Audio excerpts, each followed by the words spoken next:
Good evening, everybody. Welcome to Seattle Boat Show Live, and thank you for joining us on this beautiful evening in the Pacific Northwest. The sun is shining, the temperature's just right, and many of us have been out boating, and we'll talk about that. I'm Mark Bunzel, editor and publisher of the Wagoner Cruising Guide, and that's Leonard and Lorena Landon, the managing editors. And then we have our guests for this show tonight, Corrine and Sean Severn at the bottom, and in a moment we'll be joined by, there they are, Captain Linda Lewis and Dave Parker. And we're going to be talking about how to be a good co-captain or first mate and some of the tips. And we've got plenty of cruising couples with us to talk about some of the humorous examples they've had while on the water, learning how to boat together. And we've all had it. We've all had it happening. We'll talk about hand signals. And the middle finger is not a recognized boating hand signal. I'll just add that before we get to that section. But we've got quite a bit to talk about tonight, and at the end of the show, we'll also fill you in on how we did last week at our fundraiser for the Lake Bay Marina. So Bob Wise from Bar will be joining us. You'll hear about that. So lots to do tonight. But first of all, we like to start off with what's new and different. What have we found out that's going on? And this was a week where I was out on the water. Leonard and Lorena were in working on boat duties this week, but we've got some news for you. I'll fill in what I have for the San Juan Islands. Leonard and Lorena, what do you have for new? Well, we can start with this week. We're back here working on not only some Wagoner issues, but we had some success solving a boat maintenance problem. So that was a success to get that done. It was one that stumped some of the experts, so it was good to get that resolved. But it was a maintenance week this week, getting the boat ready. And it was teamwork. We were in the engine room together and behind the panel wiring things and testing things. So it was kind of fun, actually. It was a busy week. Yeah. And you two are still talking to each other. I think Yeah. that's great. And the problem's fixed. It is fixed. It was electrical. She was there to save me if I electrocuted myself, I think.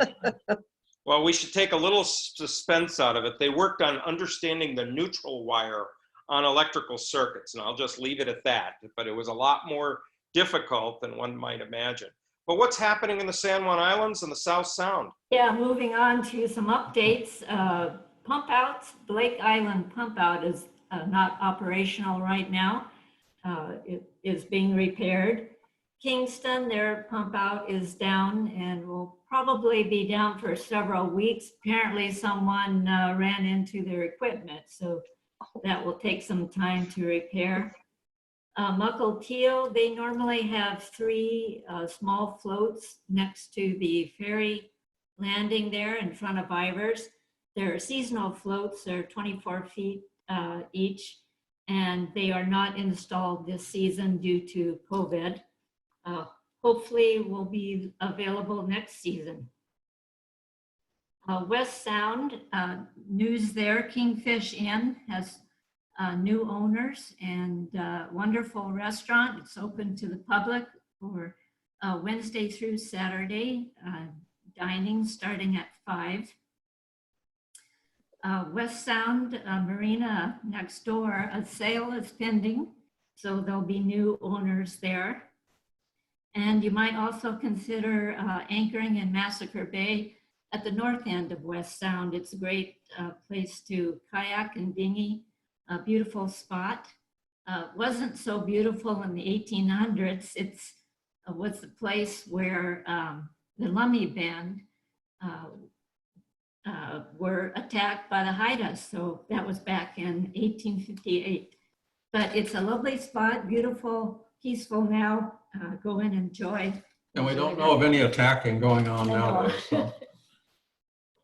So Leonard has some updates for BC. And before I get into the BC updates, there's something that came out in the local notice to mariners, U.S. Coast Guard, local notice to mariners, the issue number 32. They announced that Coast Guard, there's a survey out there, and this is open to anyone. And I'll post on chat here, I'll post the link to it, but if you also do a search, go out in U.S. Coast Guard, local notice to mariners on the issue number 32. It's a survey that they're conducting, it's nationwide, but it also includes our area here. And it's a survey about shallow water areas and what we as mariners need in terms of waterway navigation aids, aids to navigation, or other markers, whatever we need. It's a pretty good survey. I took the thing, it's a short one, 21 questions. There's some good questions about what do you use as a mariner in terms of navigating shallow water. Shallow water, as far as they're concerned, is anything less than 12 feet.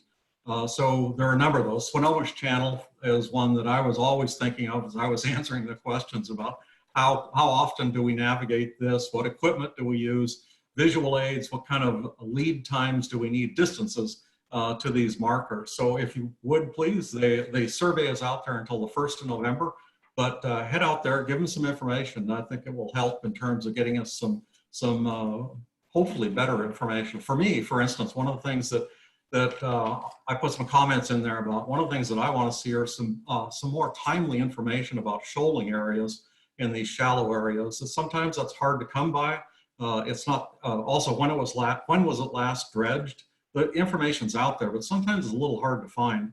We try to put it in the Wagoner, but again, it's hard to find sometimes. So just one of my pieces that I put in there, and I invite you to do the same. Do the survey, tell them what you need.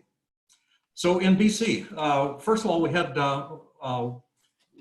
some boaters, friend boaters and correspondents that gave us some excellent information. It's Andrea and Roger Debussy, and they live on Vancouver Island, and they're out cruising. They've been out cruising June and July, and they're out right now. And they gave us some updates. Some of this is information that goes back to June, most of it's through July, and then they're out right now. So one of the things they said was in Montague Harbor, it's a zoo. They said it was just packed. Tough to get a buoy there at Montague Harbor Park. They said Gibson's, they were trying to get in there. This was a little earlier. I believe this was back in July. And they were looking for a reservation and phoned ahead, and they said that, and they put them on the list. They were 40th on the list for space at Gibson's. Pender Harbor, John Henry's was booked solid. They were into Poets Cove, and they said that it was only about half full. So that one was not crowded. So one of the things I got out of this, and not just the Debussy's report, but also some reports we had from some other folks, it's a bit spotty, and it seems to be the areas that are close to the populated areas, close distance, a day or two journey out, are the ones that are very crowded right now in the BC area, and then the ones that are further out are sparsely populated, or there's more space. Port Browning, they said, was not crowded. It was about half full.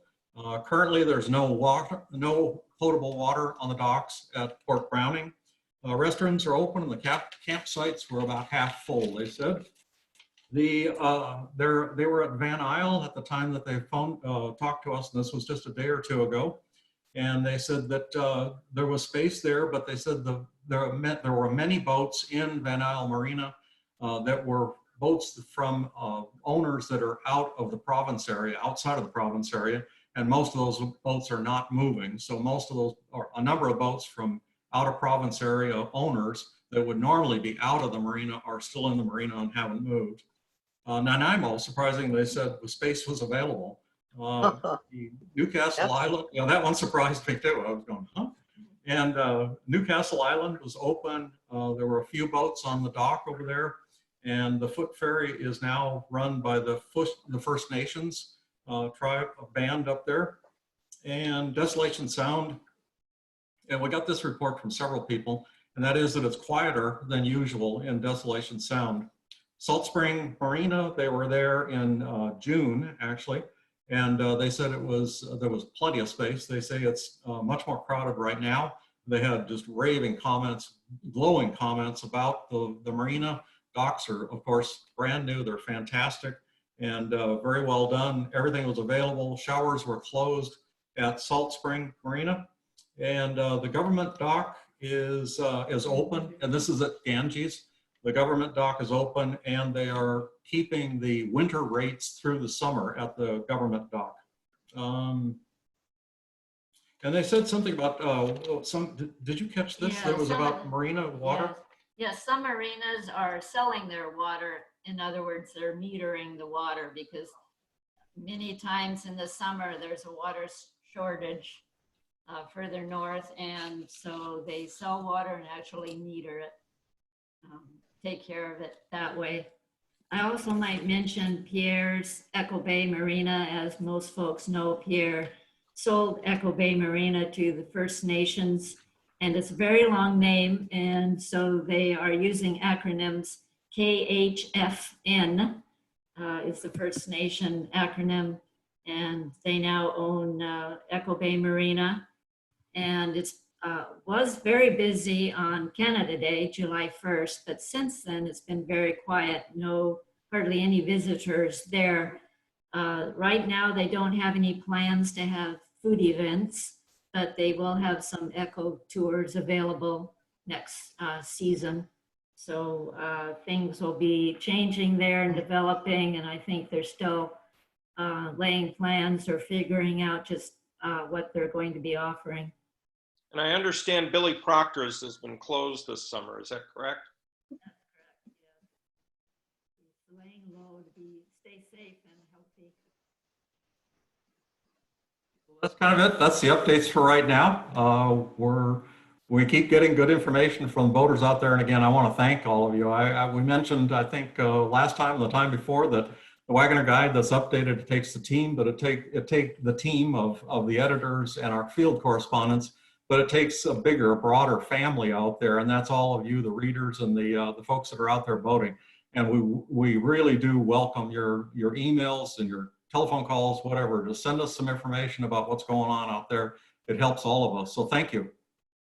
I'll just add a few things. I was out on the water this week, and I went out to Stewart Island and to Reed Harbor, and it's pretty full.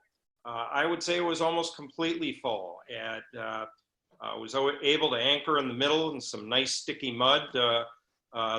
There's space on the linear moorage, which is not unusual. People just don't like linear moorage. I happen to be one of them, but it is an option, and there was space there. And even at the end of the day, when some of the day trippers left, there was space at the dock at Reed Harbor. But it was pretty full, and I spoke to others, went by Blind Bay. That was pretty full. So the American boaters are out there, and I don't know if our session on anchoring 2 weeks ago helped, but boy, there are a lot of people anchoring out, more than I've ever seen. After leaving Reed Harbor, I headed to Point Roberts, and I almost visited Canada. I literally went up the line on the Canadian border, and then of course when you're going into Point Roberts, you're practically in Canada, but you're not. But I stayed in US waters the whole time, didn't have any confrontations or anything, but it was bittersweet. I wanted to cross the line, but of course I couldn't. Point Roberts, though, was about half empty, and I wondered why. And then Doug Romano, the harbor master at Semiahmoo, reminded me, and he said, well, it's because Point Roberts has a lot of Canadian boat owners who keep their boats in Point Roberts. And this year, because the Canadians also have trouble going back and forth across the border, a lot of the Canadians came over to the US, got their boats, and took them into Canada and found moorage in Canada. So plenty of room at Point Roberts, and it's interesting, the unintended consequences. The restaurant there is only open on, Lorena, check me, Friday and Saturday nights, right? Correct. Yeah, so the restaurant's only open 2 nights. But Point Roberts has some beautiful new guest docks if you go all the way in through the marina to the very end, and boy, they did just a super job there. So if you're not used to that, the guest docks are all the way in. After Point Roberts, I went over to Blaine, and I went over to Blaine for a specific reason, and that was I've heard more and more about the great restaurants that you can visit when you go boating to Blaine. And for those of you who'd followed my writing over the years, I travel on my stomach, and I had to check out some of the places, and it's true. And I'm worried about those restaurants because a lot of them are there because of visiting Americans coming back into the States from Canada by car, stopping in Blaine for dinner at the end of the day. And of course, that hasn't happened that year. So it's been a tough year for the restaurants. But boy, what a selection. You've got a couple of Mexican restaurants, the Oyster House, Steakhouse. The list goes on, and the food's good in all of them. And even if you go in by boat, the food truck at the Blaine Marina is really good. It's Alaska Wild, it's salmon and halibut and chips, and they do a really nice job. And it's outdoor dining at picnic tables and under umbrellas. So if you're COVID-19 concerned and want to open air eating, I recommend it, and the prices are very economical. And so that one I can recommend, that if you're going to go up to Blaine. Blaine had space. They had space over at Semiahmoo. So there are still some great places to go. And when you can't go north of that border, and you can go and have a good time. So we checked out those marinas for our updates for the Wagoner Guide, and we'll have more information in the 2021 Wagoner Guide. So that was my travels, and I'll be doing more traveling in the San Juan Islands through the end of the month before we call it a season. So, the other thing to add to what Leonard was talking about with Alaska was we are planning our Wagoner flotillas for next year. Right now, I am going to put, we'll be leaving about May 8th on our Alaska flotilla. We'll be publishing those dates and opening up that list. A lot of people who were not able to go to Alaska on the flotilla this year have already said we want to go next year. So I expect we're going to have a full group going up, and it'll be May 8th-ish until June 6th. And so it'll be 1 week earlier than last year for next year. So, and then we're also planning to do a Desolation Sound flotilla, and we may even do, for a lot of new boaters, a South Sound flotilla. We're going to look at that. Our flotillas have been a surprising success and a lot of fun for all of us, both us that put it on and those that are participating. So that's kind of the news and updates and what we're doing and what's Mark? going on. Yeah, Leonard.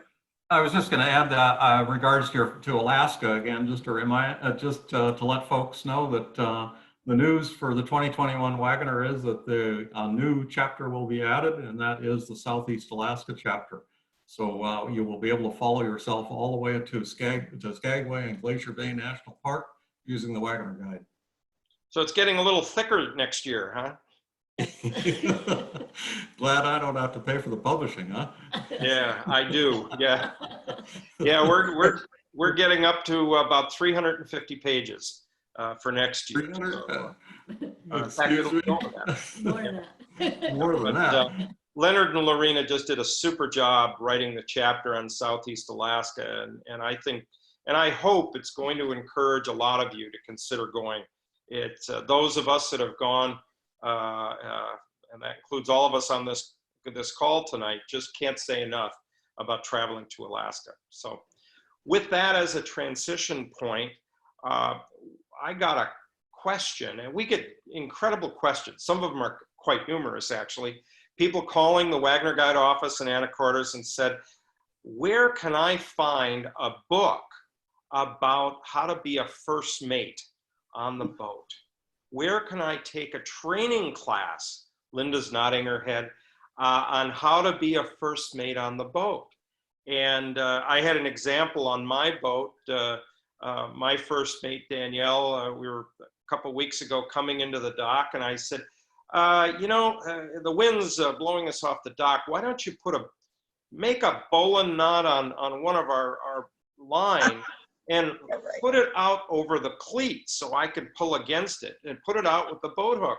And then she came back, and I felt pretty stupid when she asked me the next question. Okay, Smarty, how do I tie a bowline knot? And I realized I had never taught my first mate how to tie a bowline knot. And of course, we all know how to tie a bowline knot, right? You come Yes, out the hole, yes. around the tree, and back in the hole. We'll have to have a show one night about knots and talking about that. So I got in a little trouble for what I hadn't taught. And we've had it happen as we're boating with our partners, and we know something the other person doesn't know, and all of a sudden they look at you like, well, when are you going to teach me that? So I thought we'd spend tonight talking about some of the lessons that our three cruising couples have learned. And Sean and Corrine, I'm going to pick on you first, because you've done something a little unusual that I made note of from the first time I met the two of you. And who's the captain on your boat? That would be me. You're the captain. Now, how did that happen? Well, Had you been boating forever and had so much more knowledge than Sean? no, in fact, when we wanted to get into boating, neither of us had experience. So we went off and took some sailing classes because we started in a sailboat. And our instructor was great because he said, both of you have to learn how to do everything in this course. And even when the instructor wanted me to go up forward and do the anchoring, Sean wanted to come up and help me. And he said, no, she's got to do it on her own. And that was the start to being both individually ready to do anything on the boat. In fact, the instructor would keep saying to me, where are you taking that fat butt of yours? It should be back here. She needs to learn how to do all that herself. And, that was actually turned out to be marvelous because she's not quite correct. I had actually come from a bit of a Navy training background. So, I came from the adage that there has to be a captain on board, one captain, a singular, and by God, it was going to be me. So when we first started boating, we had a little Cal 25, and basically we used to describe a great weekend boating is a weekend we only had one fight. And mostly because the Captain Bly over here's idea of docking the boat was aiming it at something hard, and as soon as I hit, to scream a lot. So for the first season we boated with the little Cal, of course we beat the heck out of the Cal and almost beat the heck out of each other. So that's how that started. And then along the way we bought a 30-ton full keel old style sailboat. And on our very first trip back, it was located in Vancouver, and at the time we lived in Brentwood Bay. And we were sailing it back bringing it back from Vancouver to Brentwood Bay. The engine quit about halfway across the straits, and we ended up having to sail a boat we'd never been on before back through Poyer Pass, all the way to, and we decided that we could probably dock a boat under sail on the gas dock in Maple Bay. And I don't know if you folks all know, but gas dock in Maple Bay at that time was quite long. So we thought we'd have lots of space to come along the dock. And as we were approaching the dock, and I'm steering, my usual, we're going to hit something hard and I'm going to scream a lot. And Corrine looks at me and goes, there's no way I'm fending this boat off. And she's in those days, 100 pounds, maybe 100 pounds soaking wet. So we decided that the big guy was going to jump off and fend off the boat. So we came around, we tacked again. Corrine brought the boat around, brought it back onto a port tack, nudged it up to the dock, dropped the sails. I stepped off the boat, tied it up. People were looking at us in total astonishment about their magnificent sailing skills. And of course, it was to a large extent some very good luck, and also somebody that is, in terms of her aptitude, really, really good at putting something in a place in 3 dimensions. And I think I basically docked or undocked the boat one more time. It was in the harbor at Maple Bay. I did 2 360s before I threw up my hands with a fair number of expletives going along with it, and said, you do it. And that's what she did. She pretty much did it from there on in. After that, we really developed sort of an approach that was very much on our boat. Now, this is going to be different for every single couple out there, but on our boat, I'm extremely comfortable with Green being the captain of the boat. It basically, I'm in charge of snacks, naps, and crap that breaks. And between the two of us, that works extremely well. She's very good at docking the boat, undocking the boat. Usually if there was a crisis, I'd be head down, butt up in the engine room. I wouldn't be paying attention to what was going, the ferry that was trying to run us down. And she'd be up there taking care of that kind of stuff. And it just sort of made sense from there on in. And then when we're underway, we pretty much share the duties. So I would do the docking and undocking, and I would control the helm during anchoring, and Sean would give me the appropriate signals from the bow, and he would share duties while we were underway. Yeah. So And then you both figured out what worked best for the two of you. And in this case, Captain Corinne is the best one at the helm.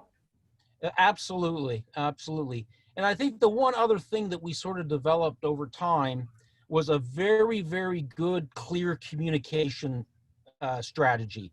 So when crap was happening, either it was a tough coming to the dock or getting away from the dock, or, something unusual was happening, we would fall into this pattern of communicating that was extremely specific and completely understood by the two of us. So there didn't have to be a lot of external chatter in order to figure out what was going on. I think that more than anything else probably kept us out of more trouble than we could ever have gotten into. I think just by having that really clear communication and completely understood communication between the two of us. And Dave and Linda, Corinne or Sean said there can only be one captain. And I know both of you are incredibly well qualified. How do you work it out between you? Who's the captain? Well, we both came into our relationship 25 years ago having a lot of blue water experience, sailing and power. And when we got a boat of our own, which you can see in the background, we were sort of working this out. So we decided after some discussion that we would alternate the captains, and in odd numbered years, I'd be the captain, which makes sense, odd years. In even numbered years, she would be the captain, and we would alternate docking. Each time we docked a boat, the other one would do the line handling, and then the next time. And I really respect Corinne and Sean's story because we had a very good communication. We both knew how to do almost everything on the boat. Linda was good in the engine room, etc. And we were coming down the Wrangell Narrows, and a lot of commercial traffic both ways. Everybody's playing the tide. And for those of you that know Wrangell Narrows, they are very narrow. They've got a lot of bends and turns, a lot of buoys. You really have to maintain your focus. You never go through there at night. I would never. And all of a sudden, Linda says calmly, Dave, we've lost steering. And I thought, oh, not a good place to lose steering. And I came over to the helm, and we looked at each other, and I said, why don't you steer off here and out of the channel, watch for that. She already knew how deep it was over there. She turned, I went out to the anchor. We anchored, went back.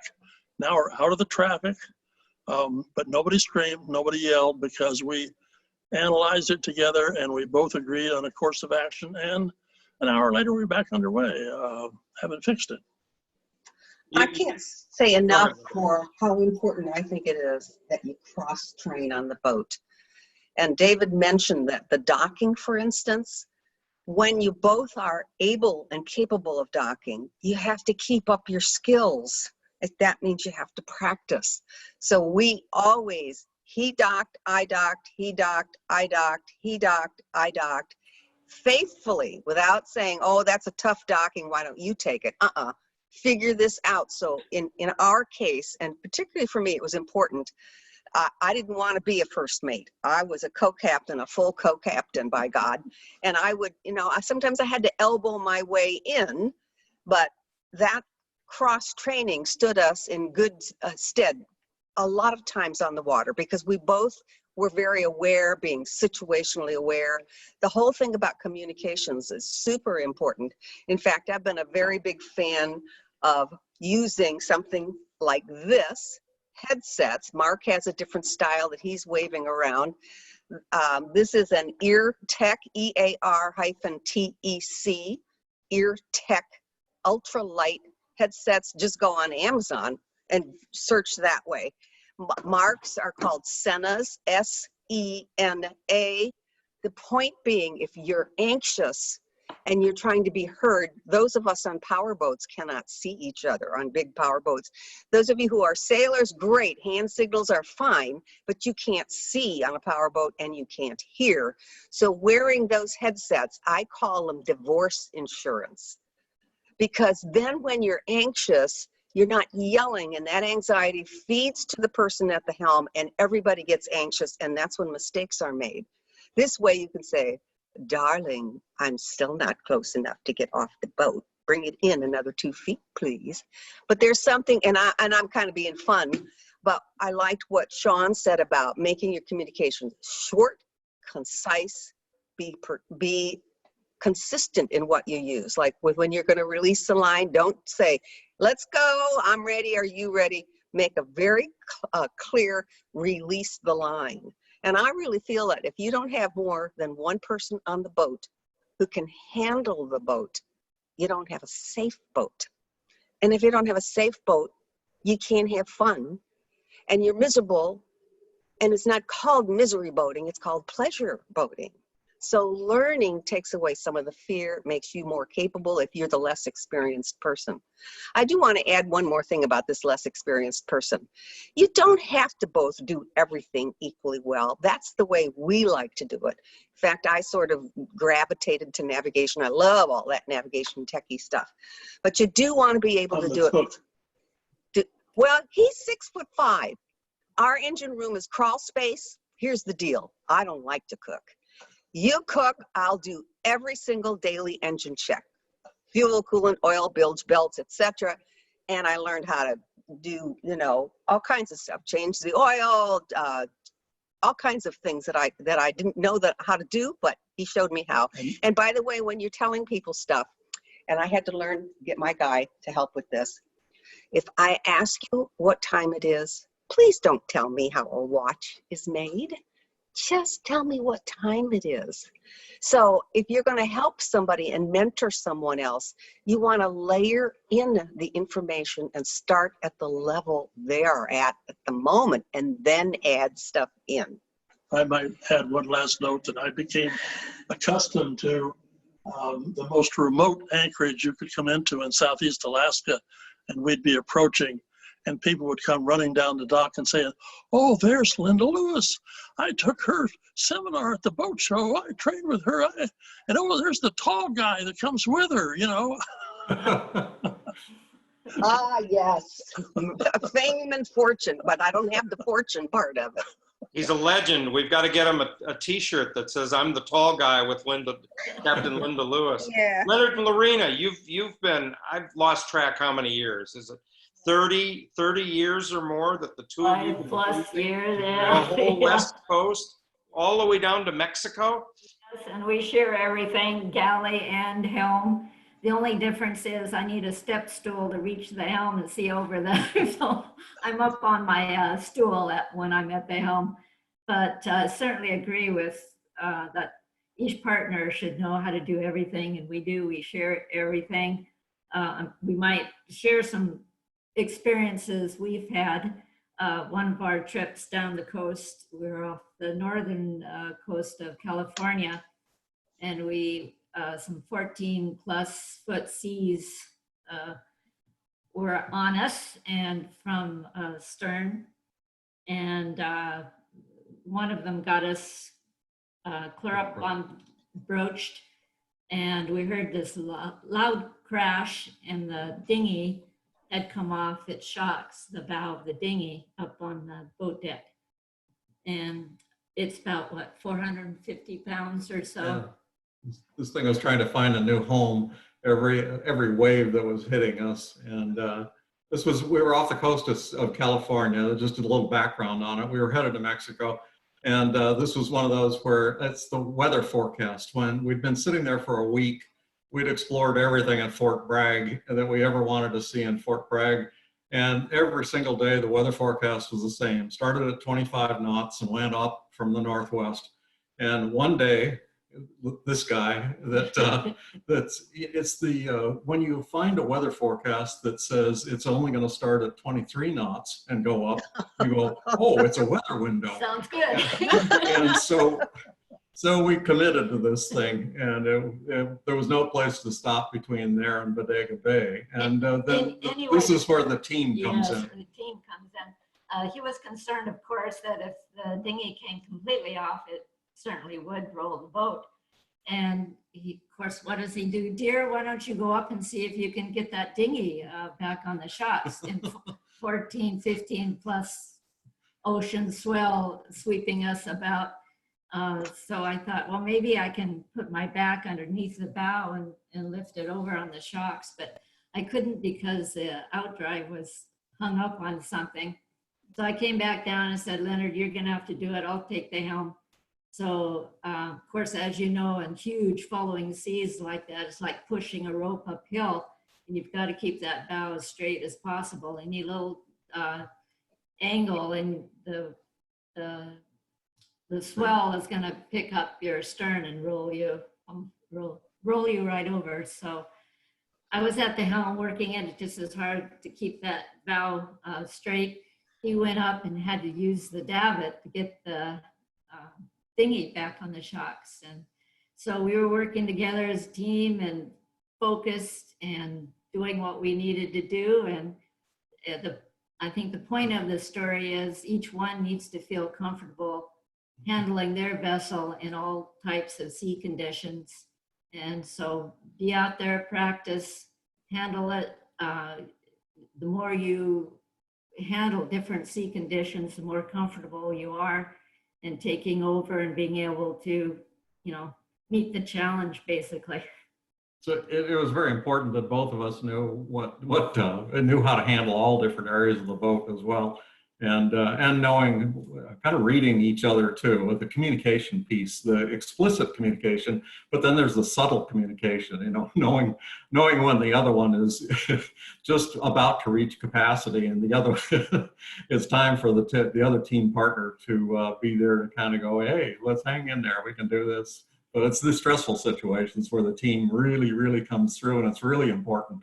There's some other times when we had some mechanical problems and he spent the entire day down in the engine room while I was piloting, navigating us to our next destination, and some funny stories about that too. Including one of them was going up Johnstone Strait, and beautiful day, beautiful weather.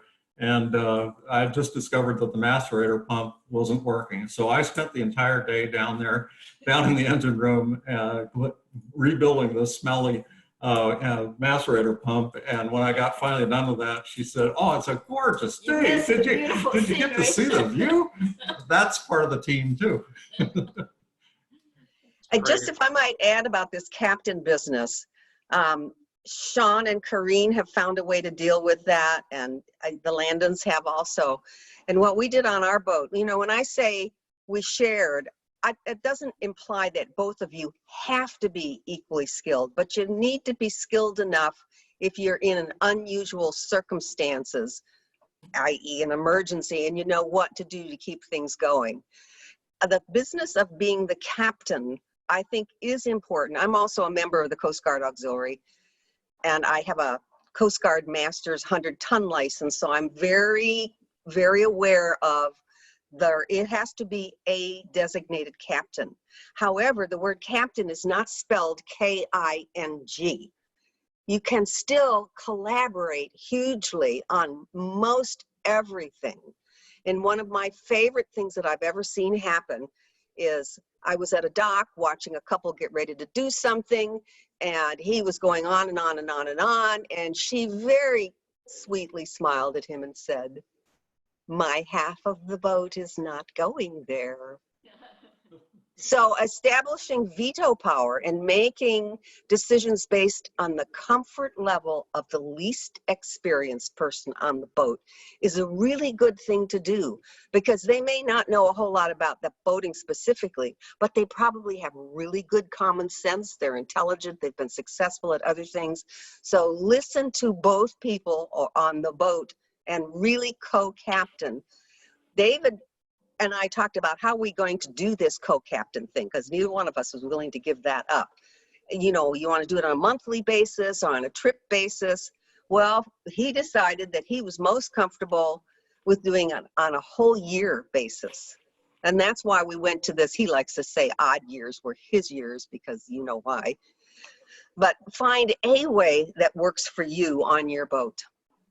You know, That goes, I think that preparation goes for this. to the mental and moral support.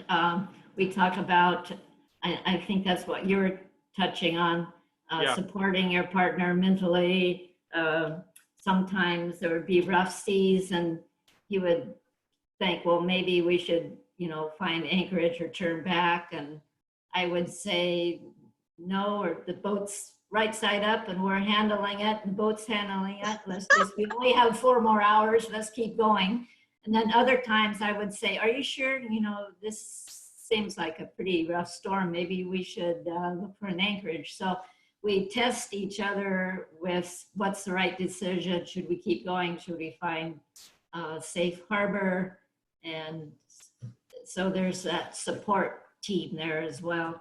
And then I added in my notes also having that second set of eyes, meaning if your first mate or co-captain is getting fatigued and needs a break, or it's time to call it a day, that's really, really good feedback. And I should add, we've got male-female cruising couples here, but these things apply even if you're cruising with your best friend. Absolutely. And that these roles don't have to be a couple that are hopefully romantically involved. But when I get onto somebody's boat, I'm going to be cruising with them.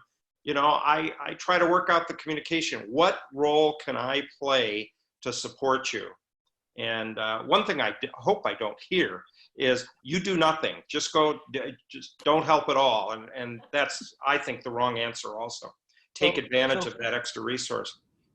I have one other thing to add that goes along with a little bit that Linda was saying, and that has to do with safety on board the boat.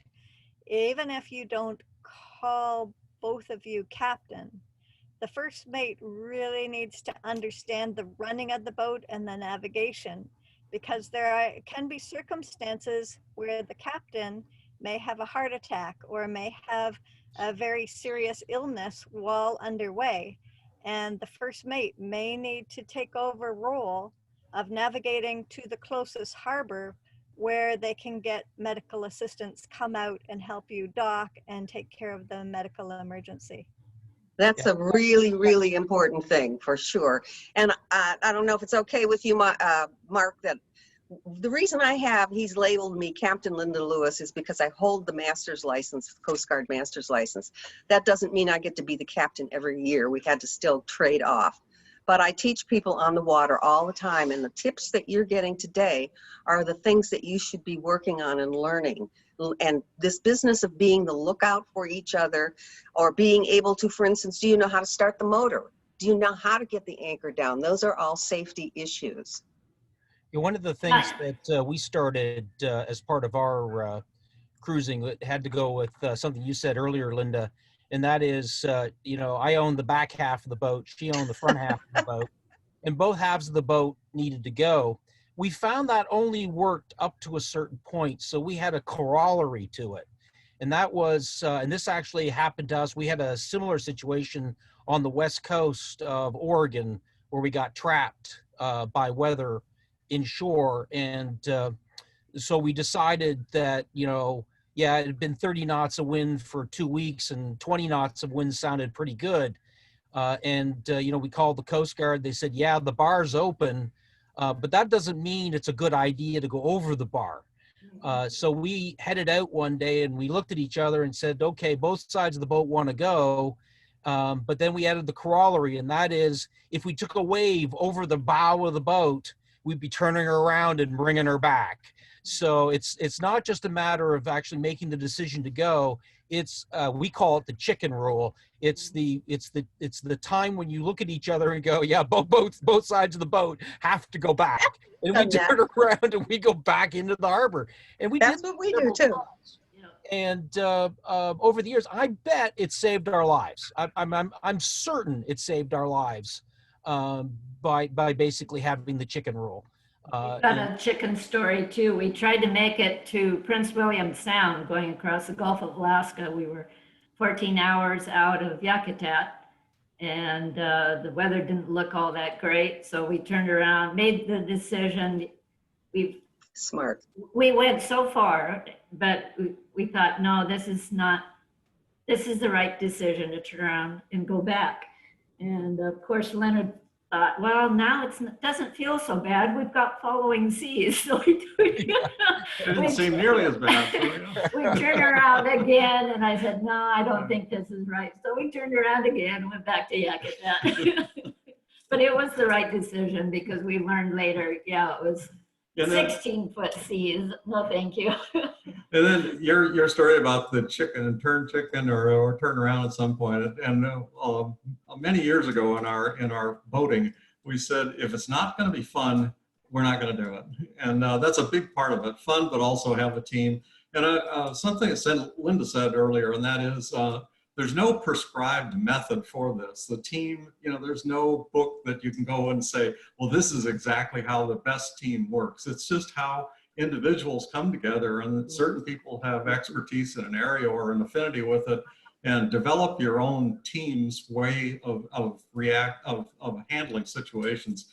And again, something that Linda said earlier, and everybody really talks about it here, and it is communication. Communication. You got to have a good communication. If you don't have that, you don't have a team. And I just you're helping each other instead of. Oh, sorry, Linda. Go ahead. Instead of being blaming or anxious with each other, it's like, oh, we didn't get that quite right. So you're taking responsibility together. We didn't get it quite right, and we're going to work on it. And guess what? It wasn't a mistake. It was a learning opportunity, so that you keep the atmosphere positive. You're not ragging on each other. You're helping each other. I think, yeah, I couldn't agree with you more. There's one other thing that we've learned over the years, and that is you also have to recognize what your weakness is. I'm completely colorblind. I don't see any color at all. And sometimes I get confused as to what's red, what's black, what's green, and especially at nighttime when there are lights. And we were sailing across the mouth of San Francisco Bay, or the mouth of San Francisco, the entrance to San Francisco one year, and I had, I was on the 4-hour night duty, and all of a sudden I saw all those lights, and it was like I had no idea where I was supposed to be. The green looked red, the red looked green, the white looked green, the white looked red. And so I had to go get Crean out of bed and basically say, honey, I know it's your off time, but I can't see what I'm doing. You need to help. And I think I think this is really important among a lot of the men that cruise. I think women have a better sense of this generally than some men that cruise. But, sometimes there are just things that you're weak at. You're not good at it. And it's way better off to have that conversation early, and then you don't get into a situation where you're going across San Francisco Bay and there's basically a oil tanker coming down on you that you think is a marker to turn around. And that's not very far from the truth. So I grew up with a sextant in my hand navigating. And Linda said, oh, no, this is the computer age. And I said, no, I'm using my binoculars and the hard copy charts. And she said, oh, no, we're going to work on that. Yes, and I am a huge proponent of putting your route in for your planned trip for the day. In the olden days, it was a dead reckoning plot on the paper charts. Now it's touch, touch, touch, touch. Because then if things blow apart or the fog comes up, at least you know what your safe path was over the water. That's really important, because it doesn't matter whose turn it is your little icon going along that line. If you have an autopilot that will work in nav mode, and this is going to make some people's hair stand up, you can actually link the chart route, the route that you put into your chart plotter, to your navigation autopilot and say, you drive the boat. Well, David saw that and he said, I am never doing that. Are you crazy? I said, well, I teach people on the water. I need to know how all these things work. Do you know how long this I'm never going to do it that way lasted? 1 day. The next he says, how did you do that? Let's make this happen again. Because what you have to think about is, oh, well, if I have somebody who's at the helm that doesn't need head brakes, doesn't need food, never gets distracted, that makes it possible for me to be even more vigilant and situationally aware about what's going on around me and the depths and all that good stuff. Put your routes in before you go. I agree. I agree completely. Lorena, you were trying to say something a moment ago, I think. Well, I was talking about, you were talking about different people have different challenges. Leonard's hearing has gotten poor, so now I have to handle the radio because he doesn't always hear things or understand what's being said. So I'm on the radio with the communication. So that's another area, radio, handling the radio, making sure everyone on board knows how to handle the radio, how to communicate, how to contact the Coast Guard if needed, and so forth.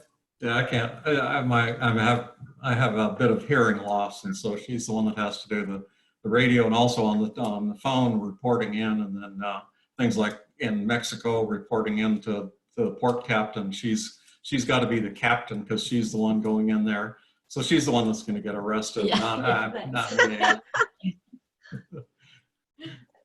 That's great. All right. We're going to cut over to Bob here in a moment, who's joined us. Any last minute tips? Corinne, Sean, last minute? I have one last tip, and that is that I think it's really important when you have guests on board that they also understand how you and your spouse communicate, whether you're the captain or your wife's the captain, and support that. I know that over the years when we would have, I'll just be blunt, male guests on board, they would be somewhat confused by the idea that Corinne was the captain of the boat, and this was only going to be really important if we were in an emergency situation. But they needed to know that I backed her up on that, and that there was not going to be an argument about this. Corinne was the captain. You do what she tells you to. And I'm talking about emergency situations more than anything else. You're not sort of the social. So that was something else that I think that last tip, you've got to support your spouse, especially when you have other folks on board who may not quite understand how you've developed your communication. Dave, Linda, last comment. Dave, you must have a good thing. Otherwise, I'm going to have you talk about your famous halibut, how to prepare halibut on board. Okay, wait a minute. I'll do. You need a little humor here. In the times, the years that I was captain, I discovered that occasionally there was an admiral also on board the boat that could perhaps choose to want to countermand me. And I found a very useful, simple neuromuscular auditory thing that cures that, and it goes like this: yes, dear. Yes, dear. You can see I don't love that because, Yeah. you know, this issue of the women and the sexism in the marine industry is a very big deal. Ask women and they will tell you that, especially on powerboats. Less so on, I have found in my teaching and all, less so on sailboats because women are usually more a part of the flow because you need the hands, you need the lines, you need trimming and all of that. And one more before we run out of time. We were in Port McNeil, Doesn't matter. and we were on the commercial dock, Oh. and the seiner season closed. We were at the very end of it, right by the harbor house. The seiner season closed, and about 50 seiners all came running in and tied up 2-3 deep. And the only way we could get out was to back the boat out with about 2 feet on each side through this whole seiner fleet, probably, 100 yards to go. And Linda's turned at the helm. So we used to spring a line, got off the dock, and she starts backing up. And I'm standing out there, watching the fend off. And this guy comes out from one of the big seiners and says, "Oh, damn. I've never seen a woman back up a boat that well in my life." So hang in there, women. You're going to face this. Just keep pushing those elbows out and get in there. Well, that's great. Great advice. I have to tell you, we had extensive notes of what to talk about, and I think we got to about 1/3 of what we wanted to talk about. So I'm going to commit that we're going to do another one of these. We may have a different mix of people, but another one of these talking about some of the techniques that I think this information is really valuable for a lot of people to add to their enjoyment and safety on the water. So I want to thank all of you for it. Stay on. We're gonna switch gears here to step back a week and look at our results from last week. And with that, we've got Bob Wise, who's president of RBAW, the Recreational Boating Association of Washington. For short, we call him Sir. And he's going to tell us all about. Now, Bob, we should have had your wife on to join on. I don't know if you told her what the theme for tonight was. Yeah, I sail with an all-girl crew, so I don't have any crew members that are male, so I am always at the bottom of the pecking order on our boat. It sounds like I've met your family. They're a great family, and I know you guys have a lot of fun out of the water. But tell us how we did last week. What kind of money did we raise? Well, we actually raised a significant amount of money, not as much as I wanted. I wanted to raise $800,000, and that was probably a bit of an aggressive goal for the week. I would have been happy with $100,000. From direct contributions that we received from people that were on the call last night, just about $13,000, which is still a significant amount of money. And then we got a couple of great phone calls, though. So it wasn't just the $13,000. We got a call midweek that said one of the local boating clubs, the Carver Cruisers Club, had made the very difficult decision to disband, and they had $6,100 still in their checking account, and they wrote us a check for the entire balance. And as they disbanded their boat club, they wrote the entire check over to the Lake Bay effort. So that brought our total for the week to almost $20,000. And then we've had a reach out by 3 other clubs that are very interested in getting a slip with naming rights on it at the new Lake Bay Marina, which would be a total of $30,000 if each of them decide to go forward, $10,000 each. I'm making presentations to 2 of those clubs next week, and we're hoping to close that deal. And then one other club is going to make the decision without a formal presentation to their board. So I think it could be as much as $50,000. So that would be great. I really want to thank you guys for everything that you've done for us. And we're working hard to come up with other funding mechanisms. But if there are people out there, they like what we've done by acquiring Susha Island and gifting that to the state as a marine park, this is the opportunity to do it again. It's kind of our generation's responsibility, I think, to go ahead and save one of these properties. And this Lake Bay property looks great. And after we do Lake Bay, Mark, I got to tell you, I have been exposed to the opportunity at Reef Island just off of Deer Harbor. It's for sale. We want to go out and raise millions of dollars by Reef Island too, and turn it into another marine park like Susha and Blake Island. So there's opportunities out there, and this is a great opportunity to put a permanent legacy in place for your family by contributing to the Lake Bay Marina Fund. And I'll give you the web address. Yeah, I was just going to cue you for that. Go for it, Bob. It's the RBAW, RBAW, Marine Park Conservancy.org. And that's kind of a bit of a mouthful, but you can also get to us by going to the RBAW main website, which is rbaw.org. And you can link to the Conservancy site if you want to set up a contribution, put it on your credit card, send us a check, put us in your will and testament going forward. All of those options are available to you. And we certainly hope that people would consider making a contribution tonight. And then my good friend and colleague from Arbaugh, who runs our government affairs operations, is Mr. Steve Finney. Many of you wound up talking to him last week. He is standing by with his mobile phone in his hand tonight for those that want to call him and talk about a pledging opportunity. And his number is 206-234-7409. And thank you for the gracious support. Really appreciate it. Thanks, Bob. We're all rooting for this, and we're going to continue to talk about this through the end of September.